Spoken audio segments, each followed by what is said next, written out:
Hello you dirty dogs and welcome back to Euro Roundup, where you pick our winners and losers from the weekend just past in the tastiest European games. Joining me, it's a hell of a tasty man, it's Doogie Critchley. And if you're not subscribed to the channel yet and you've just come here as a meandering fool, then please click the subscribe button as displayed on screen now. Welcome to the EFD Club. Bayern Munich, they're a club on the rise, aren't they? And this suggestion comes from Real FTF. What the frick is happening in the top of the Bundesliga? Well, it's getting a lot tighter now. Level on points with Borussia Dortmund. It is happening after Dortmund lost to Augsburg. Do you remember our bet? I do remember the bet, and I am holding firm. Has to shave his whole chest. But I am nervous. Was that the bet? No, it was £5. Yeah, but I think if we do 2,000 likes on this, he has to wax his back. Okay. No, it's on record. Yeah. We did 4,000 likes. James behind the cameras is not agreeing with that. No, I'll do that. Okay, 2,000 likes, I'll wax my back. It needs to be done at some stage anyway. Anyway, let's get into the game, because Bayern Munich became the first team to reach 4,000 Bundesliga goals after hammering Borussia Mönchengladbach 5-1 to go level on points with Borussia Dortmund at the top of the league. Dortmund obviously lost to Augsburg, as I said, on Friday night. Just their second defeat of the season. Ji Dong-won was the man doing the damage. Ex-Sunderland fame, rounded Joe Hart well in about 2010-11 and then pulled out of a header with an open goal, and we promptly sold him. This is clearly a rejuvenated Bayern side. They have won 11 of their last 12 league games, while their rivals have let slip a 7-point lead. De Rotten completely dominated the game from start to finish. They had 63% possession, had 14 shots on target, while Mönchengladbach only managed 2. I was watching the highlights this morning of this game, and Jan Sommer, I felt very unfortunate for him in goal. He was making save after save, but every rebound was just falling to a Bayern player. And there's some slack marking from Javi Martinez, letting Javi Martinez score off a corner to open the scoring after, I think it was their quickest Bundesliga goal of the season, and then it just went downhill from then. But this defeat means Gladbach lost their third straight home league game by at least 3 goals for the first time in their history. They're now sitting in 4th place. So it's been a bit of a drop-off for them, but they're still doing well. They're still in the hunt for Champions League football. But Kovac on the other side will be delighted, Chris. Yeah, and I actually saw a very heated debate on my Twitter timeline suggesting that Javi Martinez is the most underrated footballer at an elite club in Europe's top 5. That's spicy. What do you think of that? I want to know your thoughts. Let me know in the comments below. Moving back to the game, and you're right, Kovac will be delighted with the control his men showed against Champions League competing opposition. Martinez, in fact, opening the goal scoring, and Lewandowski promptly following with a brace, which now means he's the 3rd highest Bundesliga goal scorer for Bayern Munich with 121 in an extremely short space just racked up, of time. Yeah, I mean, he's only 30, so can definitely add to that. At the top of his game here, had 8 shots, Cristiano Ronaldo numbers, 5 of them coming on target, laying on 3 chances for his teammates as well. That is what you call an emphatic, well-rounded forward performance. 2 dribbles to boot as well. I don't think I've ever seen him dribble past anyone. So absolutely at it this game. He's now the joint all-time foreign-born top goal scorer in the Bundesliga, along with Claudio Pizarro on 195. Peruvian. So keeping very good company. Yeah, Peruvian indeed, mate. After another standout performance, though, it was 23-year-old Serge Gnabry providing the majority of the creativity and tormenting the Gladbach fullbacks. He completed 3 dribbles, 3 key passes, and got himself an assist to round off a great performance and stake a further claim to suggest that he's ready for more responsibility. He's ready to take on that mantle. Great last month or so. Yeah, from Robin, from Rivalry. He's not just a stopgap. That's what his performance is suggesting. And I mean, it says down here that Thiago also had another good performance, but I can't remember the last bad Thiago Alcantara performance. True. He is always sensual to watch. A little bit like this Valor number. Oh yeah, new. What do you think to that? It looks very comfortable. I don't think I'd be able to pull it off. But, Shabby, and absolutely love it. Of course you would, mate. It's all about the confidence. Anyway, the Spaniard was everywhere. Completed the most tackles with 4, completed the most passes with 112, almost double that of the closest player in the Gladbach side. And Bayern on the cusp of history here, Doogie, because never in the entire history of the league have Bayern managed to make up a 7-point deficit to win the title, but their latest triumph makes it look like my side of the bet is on. I know. Did I ever side for if I lose? Don't even think about shaving my head, mate. That'd require Can I at just least reduce- 10,000 likes. Can we have the barcode back for a week? The barcode, I will rep the barcode if Dortmund lose the title and this video does 4K. Okay. So, No, 4K likes. So if Dortmund win the title, Yeah. 4K likes and the barcode for a week. Yeah, Mandark is back in a big way, baby. But let's move on. Hopefully people will forget about that.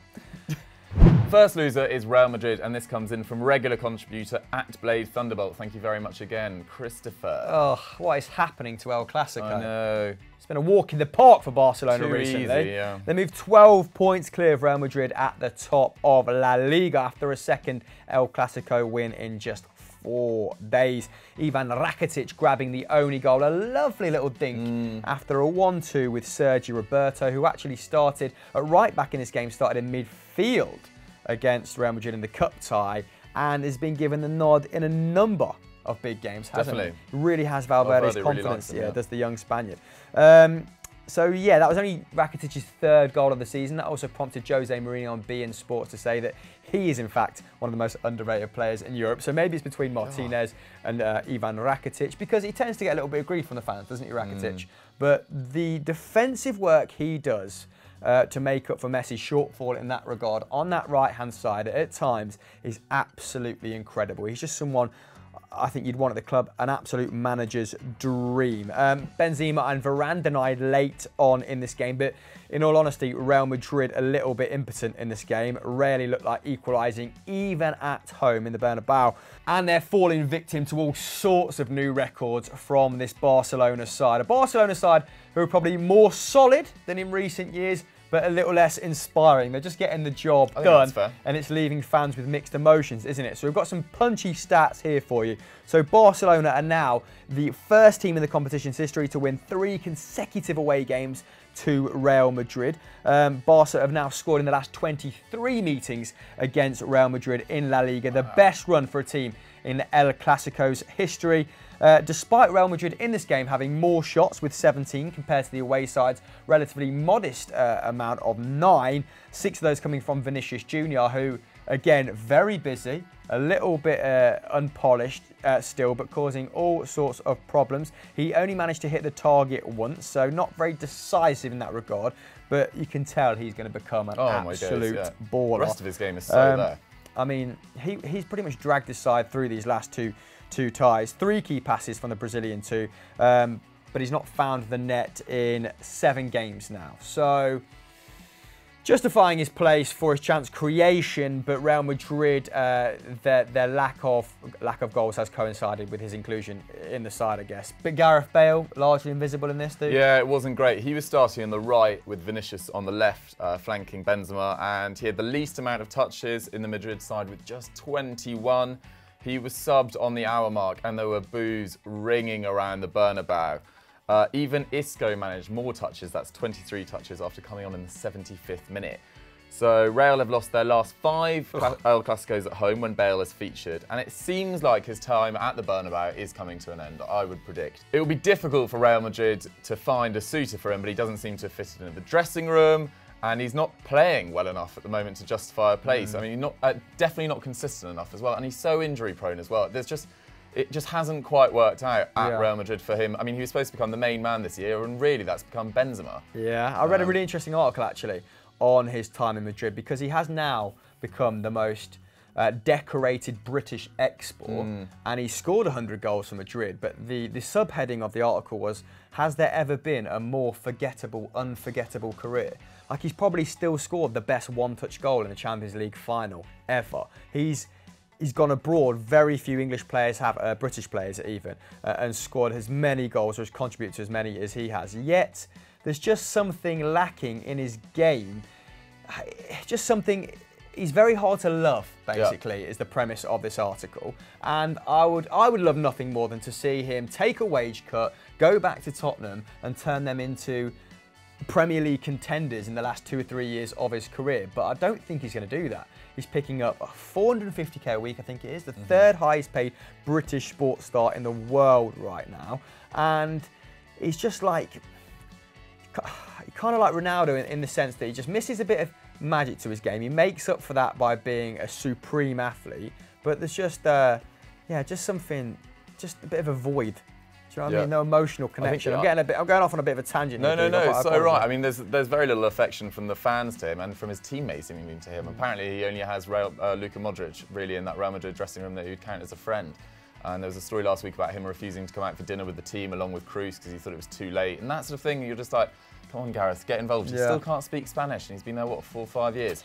Not really good enough. Anyway, Barcelona's standout player on the other side was, of course, Messi. He had the most amount of touches in the game with 84 and completed 5 dribbles, which for Messi is just kind of really standard. He gave Ramos a pretty torrid time, who was the only player in the Real Madrid side not to complete a single tackle.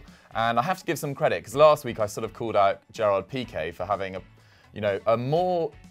He's played well this year in parts and carried that defence in sections as well, but made more mistakes than I've ever seen him make in a single season. But yet he was really good in this game, except for one mazy dribble at the edge of his byline. I don't know what he was trying to do there. He tried to turn into his colleague Messi, but no, it didn't really come off. But yeah, Piqué played exceptionally well in this game. And also another player that played really well was Sergi Roberto. He now has 6 assists against Real Madrid, which is crazy, which is joint with Xavi. Mental. That's insane. What's Spanish for insane? Yeah. Insania. Insanidad. Yeah, something like that.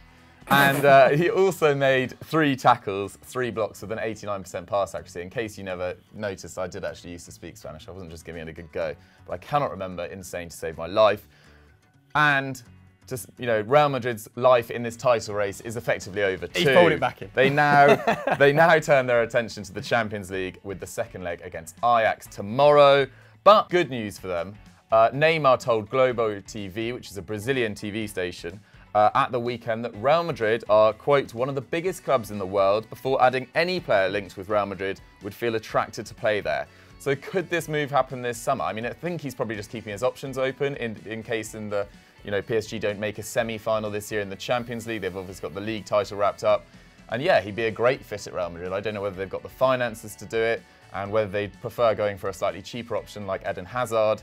But yeah, that'd be a potentially fascinating move. And it's a move that we were saying that this fixture sort of needs. Yes. Real Madrid definitely need a talisman of that ilk to get back on track in the league. Because they actually haven't won. I think they won 1 league title in the last 5 years. Yeah, they need to sign a high-profile player who's going to reignite El Clasico as a sort of competitive spectacle right now, because Barcelona are just cruising to back-to-back league titles under Valverde, aren't they? And I think Neymar fits the bill perfectly, especially with the animosity the Barcelona fans would have towards him for turning their backs Figo vibes on them. Does a semi-final save him from wanting to leave PSG? Just picking up what you said there. I honestly think if they don't win the Champions League, he's going to want to go. Fair. It's not really gone his way, has it? He's not any closer to the Ballon d'Or at PSG, and he's picking up little niggling injuries now. He's approaching, what, he's 27. So I think one last big move is on the horizon, and we're patently aware of that. What do you guys think? Where's Neymar going to end up? Real Madrid? Probably. Who else is going to pay him that? What's Bale on 450k a week for? Mental. Where's he going to go Get me to the Bernabeu.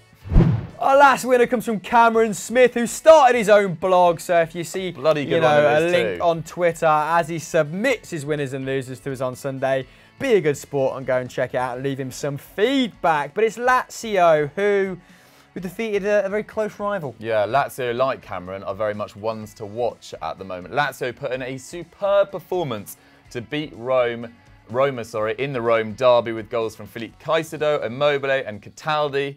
And to compound matters for Roma, Kolarov was sent off for a second yellow in injury time. The Bianca Celesti had actually been in mixed form going into this, winning 4 of their previous 7 games with 1 draw and 2 losses, which had seen them drop from 4th on the 22nd of December to 7th. But this superb performance was just their 2nd league derby win in their last 13 attempts. And it actually cuts the gap to Roma quite considerably. So they're still 6th. But the gap's now just 3 points, and they have a game in hand. So could we see them finish above Roma for the first time in quite a while, I believe? And it was a much-needed morale booster for the side after they went out of the Europa League at the end of February with a 3-0 aggregate loss to Sevilla. XG suggests Simone Inzaghi's men have actually been slightly unfortunate this year. They should have scored 5 more goals, which is the 4th biggest deficit in the league, which would give them 2 more points and put them above Roma according to the XG table.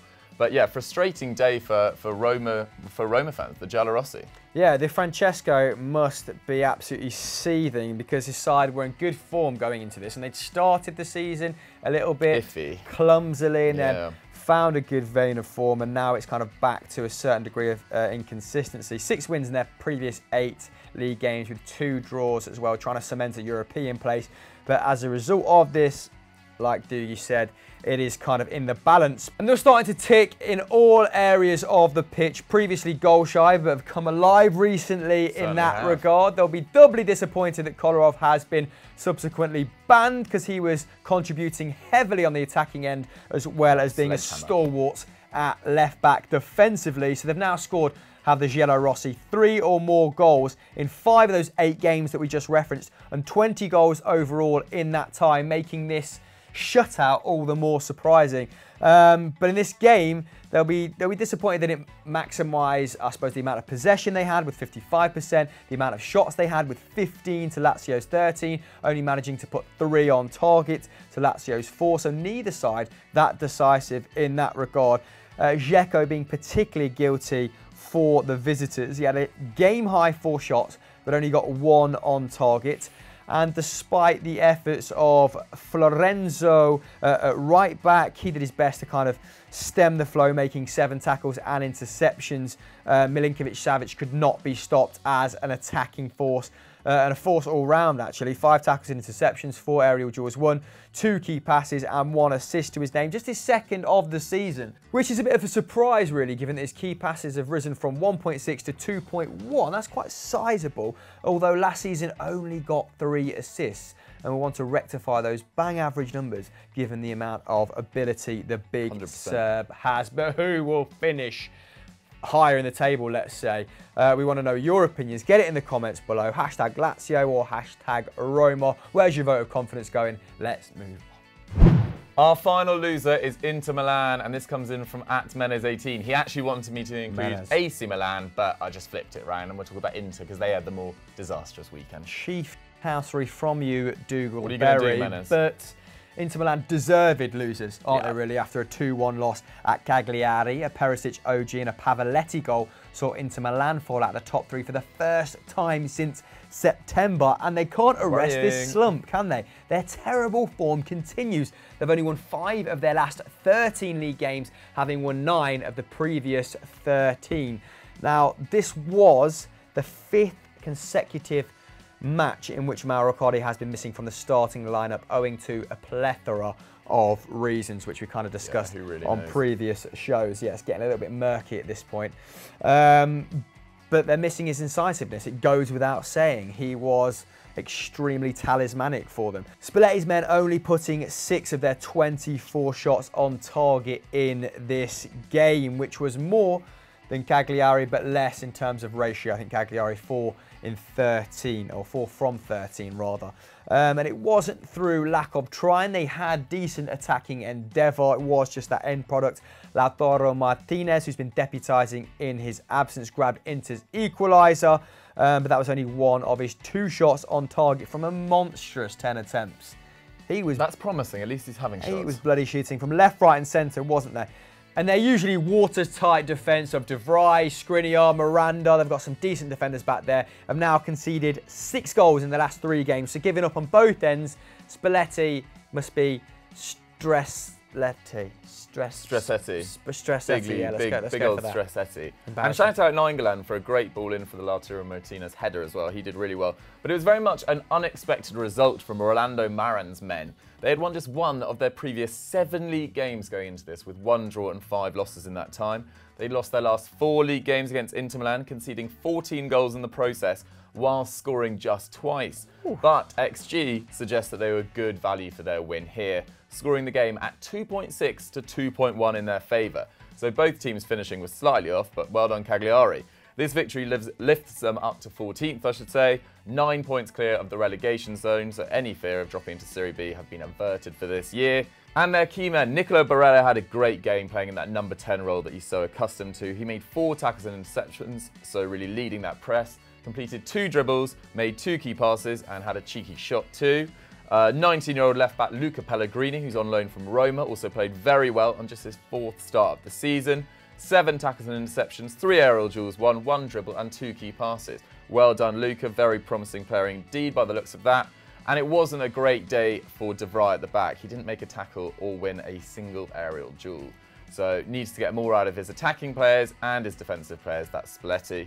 It's actually a massive week for his side. They play Eintracht Frankfurt in the Europa League, which could be difficult if your defence is an asset. Luke Jovic and Sebastian Haller will be all over you like a rash before they host Spal next weekend, before the Milan derby the following weekend. So a massive, massive 2 weeks for Spalletti and Inter Milan, because you know their season could potentially fall apart if they're not careful. And this Mauro Icardi thing rumbles on. Inter Milan fans, how worried are you about this whole situation? Can you hold on and get back that 3rd space? Let us know in the comments down below. Star of the week comes from Alvaro Morata. No, it doesn't. It comes from Holm Chris 10, and it's Alvaro Morata. Bit of a ruin the moment there. Almost dropped my iPad, so classy way to finish this. It's all falling apart. Yeah, Morata scored a brace in Atleti's 2-0 victory away at Real Sociedad. Great victory, actually, for the Los Rojiblancos, because they had 10 men for the final 29 minutes, after Koke was shown a 2nd yellow. The 26-year-old initially struggled after returning to Spain with Atleti, failing to score in his first 4 appearances, but he now has 3 goals in his last 2 league games after a goal against Villarreal last weekend. He had a solid all-round 71 minutes on the pitch, so he got substituted about 10 minutes after Koke was sent off, as Simeone wanted another defensive presence. But his 71 minutes looked like this: 2 tackles and interceptions, 5 aerial duels won, 1 dribble, 4 shots, 3 on target, 2 goals. Probably could have had another 2 as well. Looked really promising, and he's an absolute beast in the air, as we've always known. And you know, Atleti got a lot more balls in there than Chelsea. I know it's simple, but he fits the Simeone system. He does, and I tell you what, I only watched extensive highlights. I can't say that I tune into Atletico Madrid for 90 minutes a week, but he just looks aggressive again. He looks like the physical specimen that he is, not this kind of like wilting violet. Is that the phrase? Wilting violet, yeah. Wilting violet, something like that. Just pulled it out.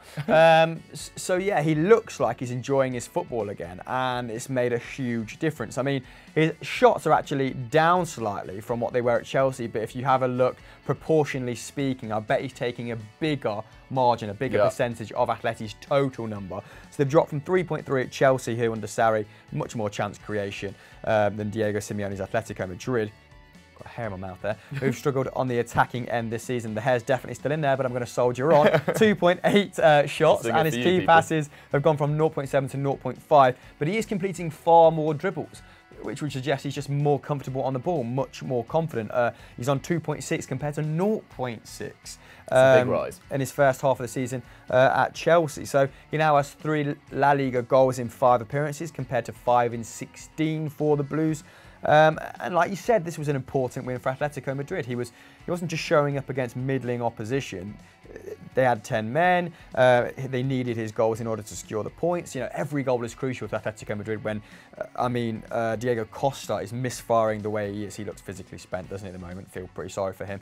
And they're just relying on Griezmann to come up with the goods week in, week out. So they're still 7 points behind Barcelona, but Real's El Clasico defeat does mean they're now 5 points clear of their City rival. And a 2nd place finish, I think, would have been the objective at the start of the season, given the kind of tumultuous time that Real Madrid are going through. And, you know, given the players that Barcelona just added to an already very complete squad. So, do you back Atletico Madrid to finish 2nd, guys? And do you think Alvaro Morata is going to continue this good run of form? Will he get a recall to the Spain side under Luis Enrique. I was going to say Luis Garcia, who was on the Football Social 2 weeks ago. Definitely not him, although, you know, he probably could lead them to domestic glory. Ranked 34th for players who rocked the cop.